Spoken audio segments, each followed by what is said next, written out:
What's up, guys? Welcome back to another weekly vlog. Hey guys, Millie's sleeping, so I'm No, she up now. Y'all, it is Monday morning. This week we have VBS. Let me set y'all down right here.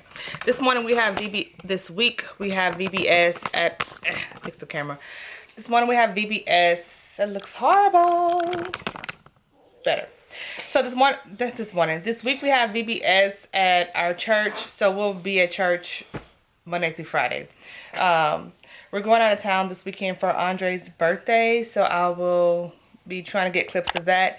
We're going to Houston for his birthday. He turns 15 Saturday. So I'm looking forward to that. And I'm on Friday. This Friday. The girls are going to swim lessons. So I'm super excited to watch them go to swim lessons. I always have to work. My mom takes them usually. So I finally get to go and watch them. But I am about to head to work. And then when I get off of work, VBS starts at 5. Get off at 4:30. VBS starts at 5 until 8 o'clock. So it's going to be a pretty exhausting week for us. I'm not gonna say exhausting, a busy week for us every day going there, but I'm excited because I'm teaching the Mala's class, the 4-year-old class. So I'm gonna be Mala's teacher, me and Micah. Hopefully he's off to help me because we both signed up for it. Well, I signed him up for it. Let me show y'all my lashes, y'all. So this is probably a reason why I won't be keeping my lashes. This is, I got them done not this past Friday, but last Friday. So as you can see, like I have this huge gap right here. I'm missing some on the edges of my eyelashes. And it's time for a refill, but I'm like trying to hold out until Friday. So Friday makes 2 weeks. It's supposed to go every 2 to 3 weeks. This is just a week that I look like a bald eye. You know, I don't know. It's just not my cup of tea, and it's quite expensive. It adds up a whole lot, but I've been like shampooing them with this. I'm gonna show you how I do this tonight. But any day that the girl's trying to come out, anytime that I actually wear makeup, I shampoo my lashes. So if it's every day, then I shampoo them every day. So but I want to show y'all that. No lie, but I just want to show y'all that I'm going to get a refill either Thursday or Friday. I didn't schedule that appointment today. But, alright, it's Monday morning. I'm a little early, which is why I had time to pick up the camera and vlog this morning. 7:35, which I never leave this early. But I'm about to go ahead and head to work now. So, I will see you guys later. Hey, y'all. So, it's Munchie's 15th birthday today. We're in Houston. We're celebrating it today in Houston, right? Yes, ma'am. My sister made a big old like buffet today. So we have, what is this? French toast, eggs, grits, sausage, and then my brother-in-law, and then my mom. And then my sissy is back here. What you cooking at? Eggs. Sissy! Eggs. So we're gonna be doing this. My face is puffy. I don't know why. But yeah, today we're gonna be just enjoying life. Huh, Jaden? Yep. So we're about to go ahead and eat our breakfast now. Alright, so we are currently waiting for everybody to get dressed so we can go. We're gonna go to Hey guys. Where we going? To Adrian's birthday. No, but where we want to call it? Main event. We're going to main event. Just forgot that quickly. We're going to main event. And then we're going to go eat at Papa Do's. Actually, Papa's Seafood, because Papa Do's is further away and Papa's is right by where we're going to main event. So we're waiting for everybody to get dressed. It's currently 12:20. 12:20. What's that in your mouth? And I got the girls dressed. Mala has a little mini influencer outfit on. Oh, okay. And then Malia is over there messing with Zoe, but she's dressed cute too. So just sitting here waiting.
Hey y'all, another day. So it's, oh sorry, let me back it up. So it's actually Tuesday today. We have VBS for the youth this week. So we've been busy with that. This past weekend we went to Houston. I showed you guys clips of us there for Andre's birthday. My baby boy is now 15 years old. He's growing up on me. And he's washing clothes now. Be careful. I know, be careful. The oldest one is leaving. His dad brought him a car, so he got a car for his birthday, and he's gonna take driver's ed in 2 weeks. So he'll be driving soon. So I have 2 kids that's driving behind the wheel that I am trying to mentally prepare myself for. But I'm about to I came home and fixed me some lunch. Let me see. A tortilla pizza, like a 0-carb tortilla with pizza sauce and all the toppings on top of it. I'm gonna have that for lunch. I had it yesterday and I'm gonna have it today for lunch. I did horrible this weekend. Y'all saw what I ate at Papa's. It was so good. Worth the cheat weekend actually, but it was so good. But I'm back on it now because we leave for Paris in 2.5 weeks. I'm so excited. But yeah, so I really haven't been vlogging like I probably should have been vlogging this week, but it's nothing much. Y'all hear me say that all the time. Like, I don't have much going on. I recolored my hair. So I have like red dye, like even on my earrings, like the back of my earrings or the pearls are turning pink because of the red. You probably can't see it on camera, but when I take them out, you can see them. I'm about to eat lunch. Get ready for VBS. Tonight I am teaching on interviews, preparing for interviews and how you fill out job applications. Last night was on, hold on, let me check my pizza. So here's my pizza, how it looks. I'm about to cut it up. Well, this is gonna be my little low carb tortilla. Cut it into pizza slices. I got pepperoni, cheese, garlic, bacon, and jalapenos. I forgot the jalapenos to put on there. I'm gonna put some on top of it, but that's gonna be my lunch. I think that's all I was telling y'all about VBS, but that's this week, and yeah, I'm about to go eat my pizza, so I'll talk to y'all. So this is the end of this vlog. I'm editing it now, and I realized I didn't put an ending of it. I hope you guys enjoyed this vlog. The next vlog will be of our trip to Patty. I'm so excited. So be on the lookout for that. Hopefully I have enough time to enjoy my vacation, get back and edit it when we get back so I can upload it for you guys so you can see our trip. Follow me on Instagram and TikTok because I may post there before I can post here of our trip. But yeah, thank you guys for watching and I'll check you out in our next video. Bye.